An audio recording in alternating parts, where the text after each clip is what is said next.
And we're live, and I'm the expert layman. I'm here with Abstract Schnitzel, whose name I had to practice. Thanks for joining me. Well, this is something it really sucks having your channel under attack, and they seem to be just targeting younger people now, which kind of triggers me. There was one thing I wanted to get to before, because we're kind of basically going to go through what it was like to be attacked by an extortion racket on YouTube. But a lot of people finding this video, like in the future, will have found it because they just got their first or second strike from Rico. And I want to tell those people, your channel isn't going to get deleted. Oh my God, I'm hearing myself. I'm a professional. But this might be a pain in the ass, but it's very unlikely that Rico will file a third consecutive strike on your channel for a few reasons. It's weird to say, but a criminal extortion racket is still a business, and all businesses have a bottom line. And uh, uh, lots of strikes get filed, like unbelievable number of strikes, but strikes that actually remove a channel are much more rare. And when they do that, they risk exposing themselves to YouTube. Also, the second reason, they start creating an army of very upset people that want to cast as much light on this as possible, and that's bad for business. And the third reason is the same reason you don't shoot your hostage during a negotiation, you lose all your leverage. So it might still be a pain in the butt, but your channel isn't getting deleted. But I've been really curious in the differences between like my experience and other people's, like, Abstract Schnitzel. I did not practice enough. So I'm kind of curious how it started with you. Like, did you get home, log into Creator Studio, and see like that notification of death that you got a strike?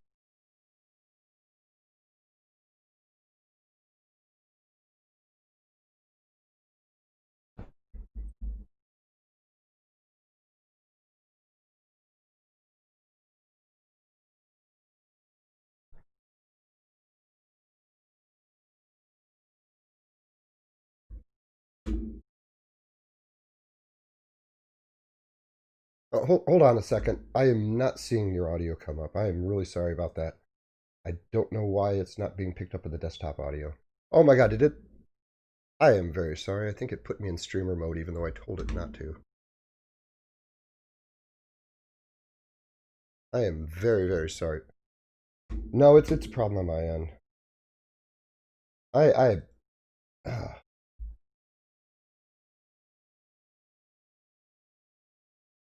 no, that's not it.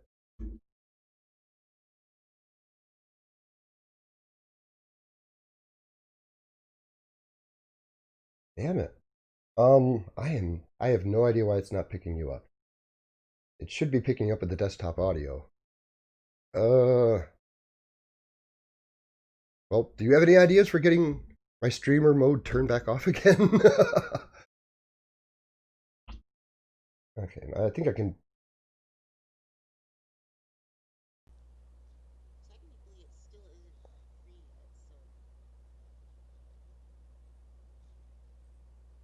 Okay, try it now. No, I'm still getting nothing. I am so sorry about this. I've done this before and it wasn't a problem. Can I end the call? Can I just restart Discord so I can get the stupid streamer option? Okay, I'm sorry, everybody. This is all on me.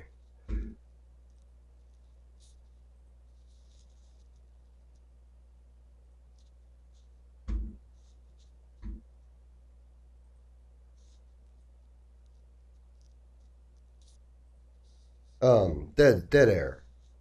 So professional right now.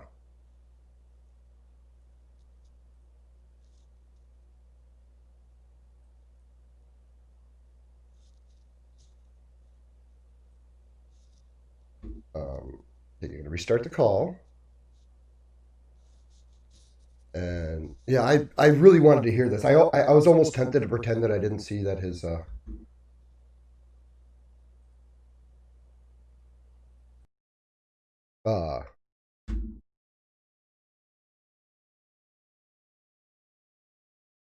disable. Okay, now that should work.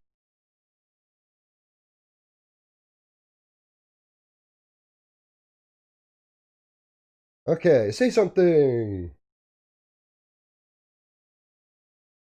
It is not, and I have no idea. The audio in.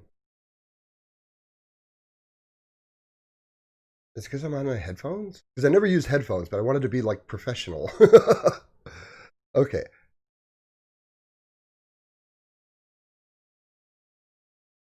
No, it's definitely not a problem on your end. It's just not picking up. Okay. One more try. And I have to call this and apologize to everyone because I'm not going to keep putting you through this because one more try.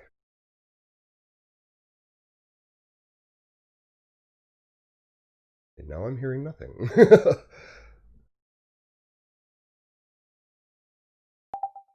Screw that. I don't care if there's feedback. Yeah, I'm hearing nothing from you now.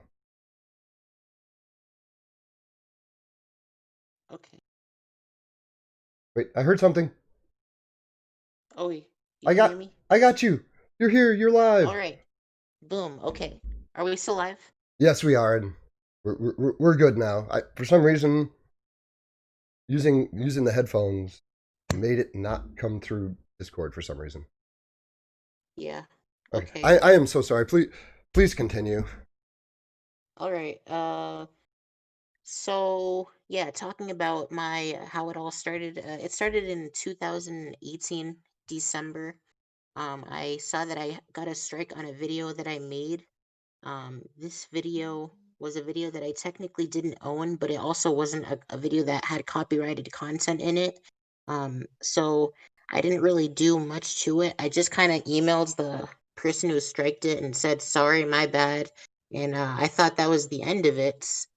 But yeah, the guy was replying and he said he would remove the strike if I uploaded some well he said that he made because the thing that I uploaded was actually a soundtrack from a game and the music was also non-copyrighted, but yeah, he said if I uploaded the rest of the soundtracks from the game, then he would remove the strike. And I was like, okay.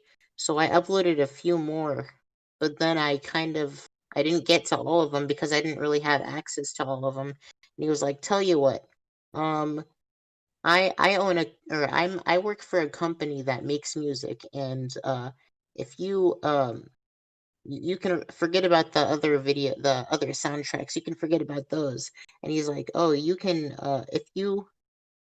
if you work with me, I'll sponsor you." And I'm like, I'm not too sure if I want to work with someone who's striking me. I mean, he at this point in time, it's like fast forward to like January, and he still hasn't removed the strike. So we're still shooting emails back and forth because I'm still trying to get the strike removed. Um, then this other guy jumps in who's supposedly his boss, as he says, and this guy strikes me on two videos. But the thing is, he striked me one strike, but he struck two videos. I think he was assuming that he was going to take down get me three strikes by getting two videos, but since he submitted the two videos as one strike, I was lucky, and I only got one strike from those two videos he took down. So at this point, I have two strikes, and then I get one real strike from Cartoon Network on a video that I made like a year before that got like 40 million views. That one was unrelated to this, but that got me three strikes. But so I had two fake strikes and one real strike, and I'm like freaking out because I have 7 days to figure this out, or my channel's gonna get banned. So, at YouTube at that this time this happened last year in about April, and YouTube has this thing called YouTube Community Support, and at the time, it was available for anyone who had at least 50,000 subscribers, but now they changed it to 100,000 subscribers. But at the time, it was 50,000 subscribers, and I had like 60, 70,000 subscribers, something like that. Um, so I had access to it. So I took that to my advantage. And I was trying to talk to the people on there And during this time, the guy was still shooting emails at me, and he's saying, if I give him my password, then he'll remove. If I give him my email and my password to my YouTube channel, then he'll remove me, or then he'll remove all the strikes, and he will forget about it like nothing happened.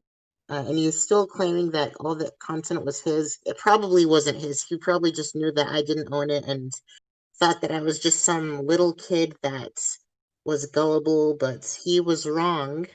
So I talked to YouTube. They just gave me some advice. They said that I need to that if I legally am willing to go to court with this guy, then I can submit a counter notification, and that this counter notification will if he doesn't respond to it in like I don't know 14 days at most, then the fake strikes that he sent me will go away, and that my channel would stay safe from getting banned until that point.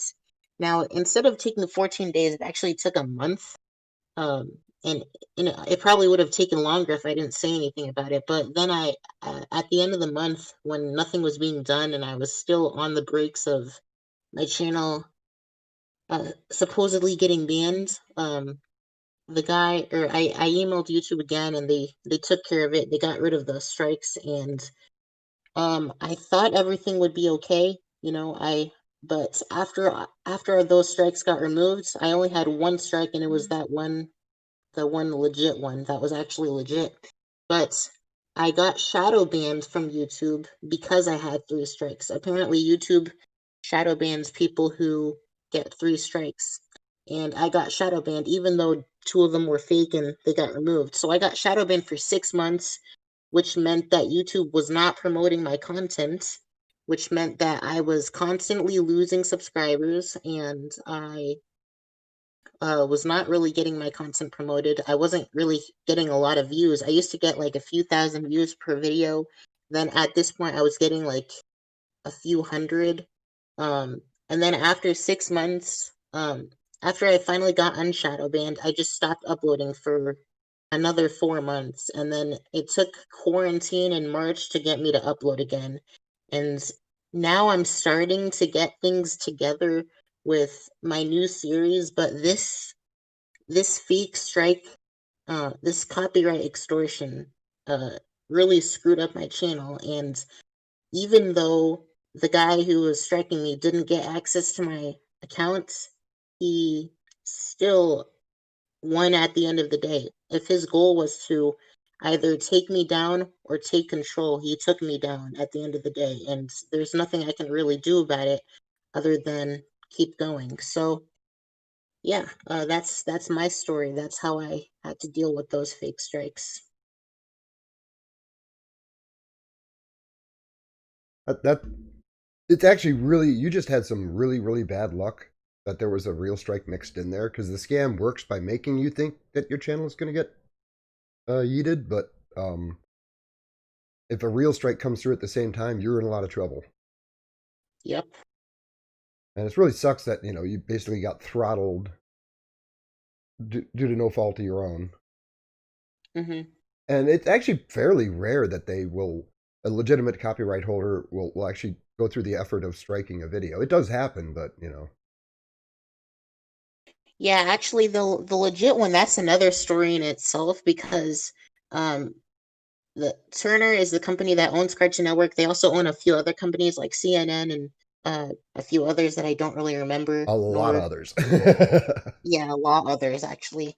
But yeah, Cartoon Network is owned by Turner, and this guy that works for Turner, named Michael Bentcover or something like that, he has also been known to like extort YouTube's copyright system, and he works for Turner. So like he's a legit copyright striker that works for Turner that gets paid to strike people and get Turner money from those strikes because they use like a certain I don't understand like all the ins and outs, but they use like this certain software, and every time they strike someone, get paid from uh by using that software to catch people to strike. So that in it is a story in itself, but that at the same time, the video that was striked by the guy was legit. unlike most of the ones that Michael Benscover has striked.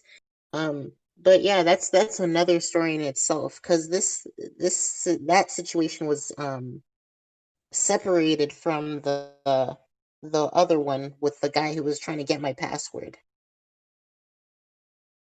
That that sucks so much. I mean, Yeah. I was lucky in a way because, like I was saying right before we started, that I generate my abstract animations in a very unusual way.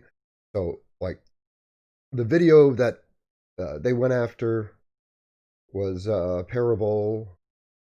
Parabola by Tool. And the reason that they were targeting any Tool videos is because Tool, whoever's managing their copyright, was doing a really bad on YouTube. In fact, it wasn't even in the content ID system till like a year ago. So it kind of created this cottage industry for people pretending to represent the band. Hmm. My luck was that um, I'd actually had a couple attempts to claim Tool videos before, but I'd won those. But this was like the first strike. And when I looked at it, the music had already been claimed by the actual copyright holders. So when I looked at the claim, it was they were claiming the video, and it's like I generate that 100% in house from scratch. There's no possibility that this is anybody else's, and not many YouTubers are in that position to have 100% certainty. So that helped me a little bit. Like I knew it from the beginning that this was a total scam. Hmm. But a lot of people don't, especially, if you're using stuff you've seen other people use and, you're using a short clip or whatever, and somebody comes in claiming to represent the copyright holder and you're scared, they get you to give up personal information, do stuff for them, give them money. And there seems to be a lot of overlap. It seems like a lot of the people doing this scam are people that are or were in like the recording industry type area, like music. And they realize Hmm. that it's like a side job for them. Like they Yeah. probably have an actual real job, but shaking down YouTubers is some money on the side. But I'm just speculating. Hmm. And another thing is, I feel like I can't confirm this because it's happened to me, but I can't say I know a ton of people that this has happened to. But it seems like they want to go after people who are vulnerable. And me seeming like a little kid, the guy probably went after me thinking I would just give up my password like that. And who knows how he probably has done this before to a few other YouTubers and other different communities besides Ben 10 who also happen to be kids as well because they're vulnerable. Yeah, that's what really set me off. It's like going after Tool because it was poorly managed. That wasn't about the people and the channels. That was just about something in the climate. To realize that it's more profitable to go after kid-oriented channels is pretty despicable.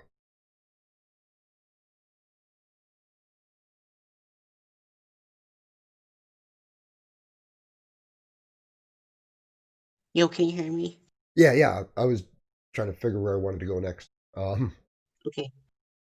Yeah, sorry, you cut so out for a some second. of the part of the a big part of the scam is that when you get somebody starts coming after your channel, you just get scared, and your natural impulse is to do something, try to straighten it out, take some kind of proactive action, and that is pretty much the worst thing you can do because I the way I understand it, they basically have bots out there just pinging channels Hmm. with strikes to see if they'll respond. And if they respond, they escalate it to the next level.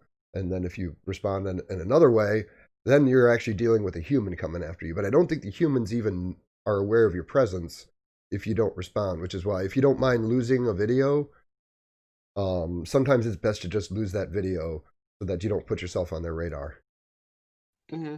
And also, like, look them up. Like, if they'll have some information uh, in the strike.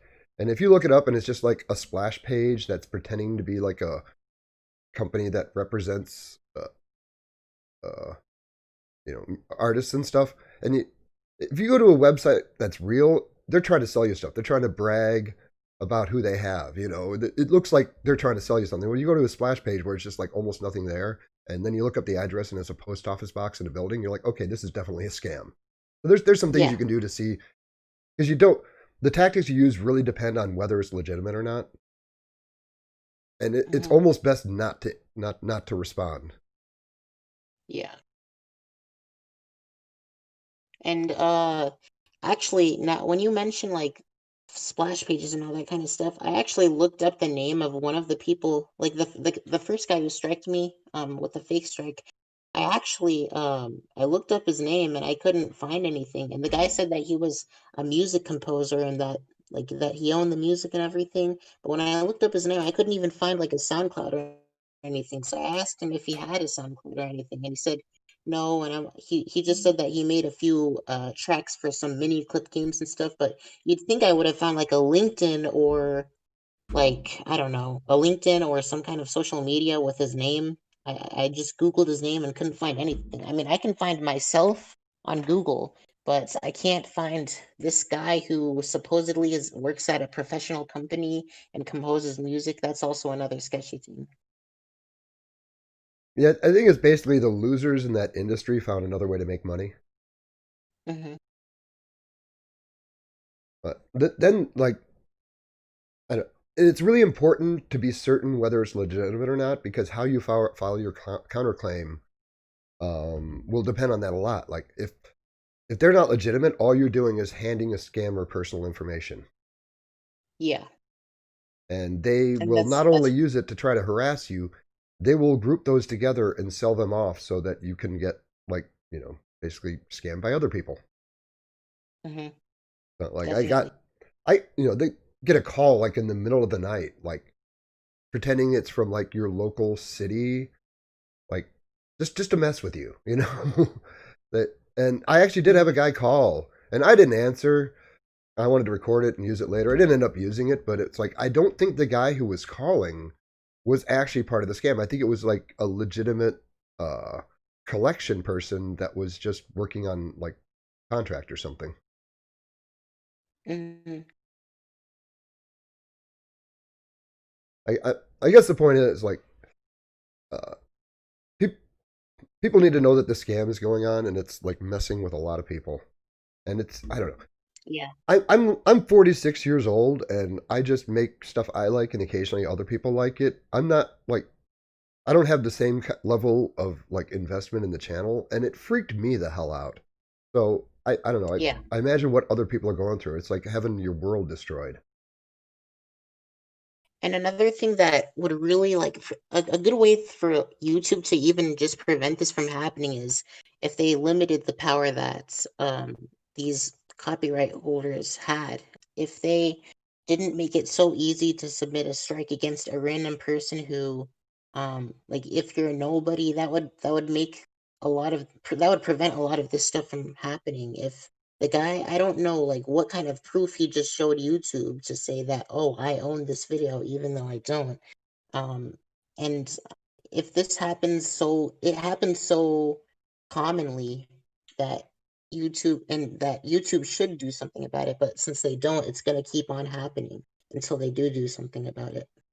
And the only thing YouTube really has to do is educate their creators.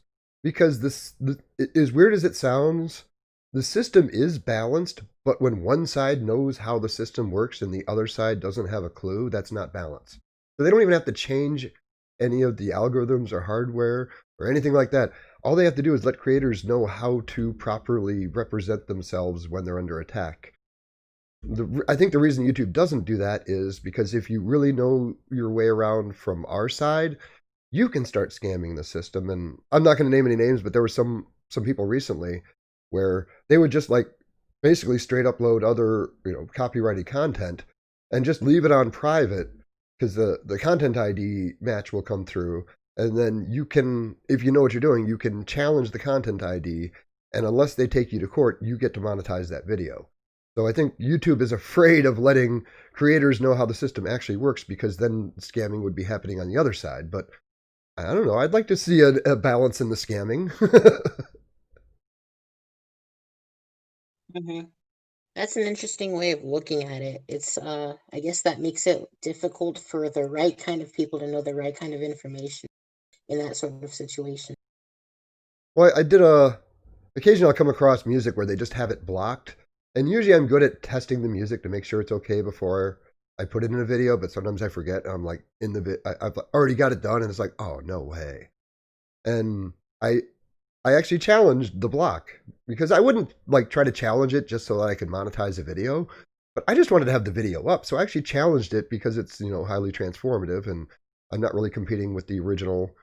And I filed a counter notification and they just let it slide. And I'm like, wow, that was ridiculously easy. I'm Hmm. like, now I know why YouTube keeps us in the dark. Yeah, definitely. Um, Actually, I did want to go through an interaction I had with somebody because, like, I actually wrote some things pretty well here, better than I could say out loud. Basically, on filing your counter notification, I just want to make sure that I didn't miss anything. But before I kind of wanted to wrap up with the advice on filing a counter notification. But was there anything else with your situation that you didn't get to? Nope, that's pretty much it with Um, my situation.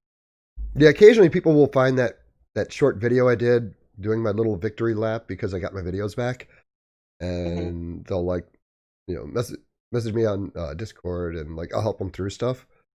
So,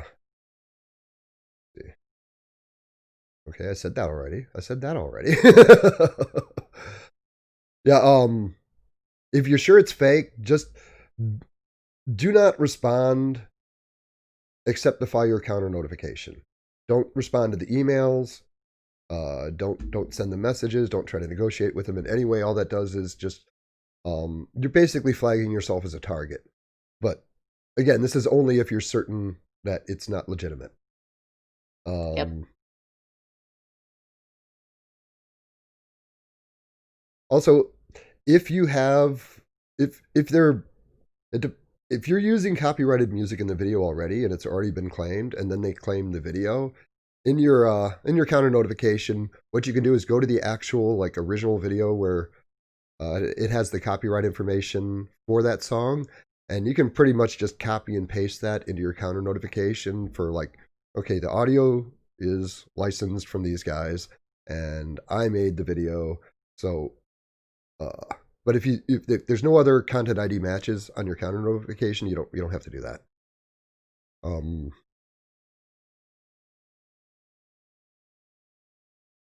the weird thing about counter notifications is you think it's like, okay, here's my chance to make my case, and there's no point in trying to say anything about the claimant who filed the strike because that's not Hmm. your position. All you can do is make a claim that you own the video, or it's transformative, or it doesn't compete with the original video, or any of the fair use clauses. And another thing to understand: nobody at YouTube, especially if you're a small channel, nobody at YouTube is going to be reading this counter notification. It's read by bots. I don't care what they say. So you want to make short declarative statements that are the bots will understand the best. But if you put a diatribe in there about how you're being scammed, like the two videos that I got hit, like actual videos I cared about, I got those back. But there was one where I just commented on being hit, and since it had tool in the title, that one got hit.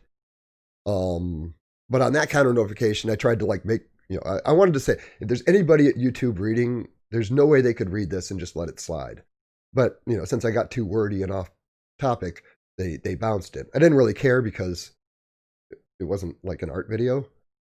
Um, and I can't recommend that, I can't officially recommend that you don't give your personal information in your counter notification.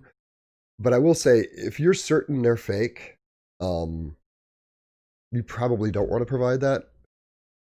And how do I put it? If they're fake, this is never going to court.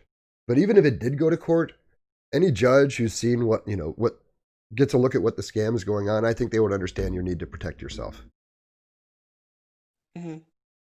Yeah, that's actually interesting. I didn't know that there would be bots reading it. It seems like I don't know how I feel about that because I feel like that could go wrong at certain times. Like if it could be a real strike and one could make it look like one could say it's not real or vice versa with that kind of situation.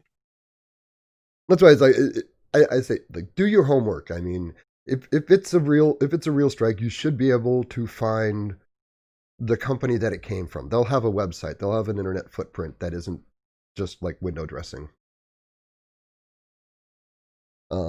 If you're one of those people that just got a strike and you found this video, you're probably getting another strike shortly.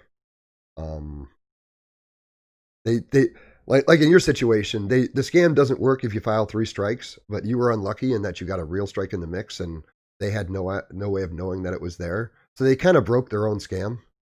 Hmm.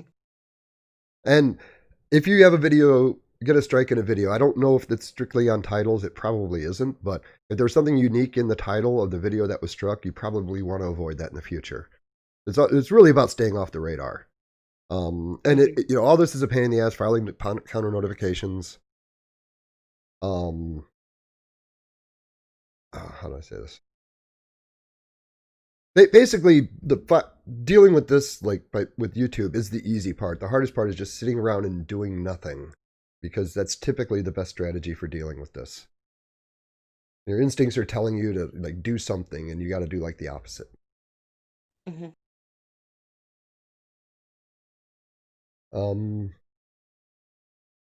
well, I would say anybody dealing with this, and wants a little personal help with their problem, come to my Discord. I have helped people. I've helped several people with that.